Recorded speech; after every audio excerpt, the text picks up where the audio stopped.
খাবারটা তাদের কাছেই পৌঁছায়, একমাত্র তাদের কাছে পৌঁছায় যারা অনাহারী ক্ষুধার্ত পথচারী মা বোন, যারা মানসিক ভারসাম্যহীন আছে তাদেরকে।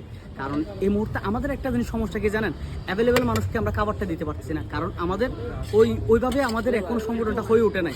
ইনশাল্লাহ একদিন হয়ে উঠবে, আমরা এরকম একটা প্রচেষ্টার ভিতরে আছি।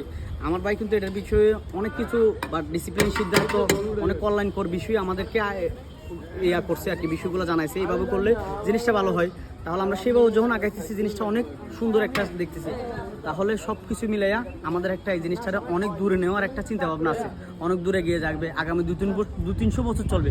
আমি না থাকি আমার ছেলে চালাবে, আমার ছেলে না থাকে আপনার ছেলে চালাবে, কিন্তু এখানের মালিকানাধীন কেউ নাই। এই গ্রুপটাতে যদি 50 লক্ষ টাকাও জমা হয় বা 50 লক্ষ টাকার মাল সামানও থাকে, তাহলে এই গ্রুপটার মালিকানা হয়ে যাবে কোনো একদিন বৃদ্ধাশ্রম, যদি গ্রুপটা কোনো সময় ভেঙেও যায়। ঠিক আছে, আমাদের এরকম একটা চিন্তা ভাবনা পথচারী অসহায়দের মানুষের মাঝে বিলিয়ে যাবে এই বিষয়টা। ঠিক আছে, সেক্ষেত্রে জান্নাত জাহান্নামের ফয়সালা যেহেতু আল্লাহ তাআলা করবে, সেক্ষেত্রে আপনি হিন্দু মুসলমান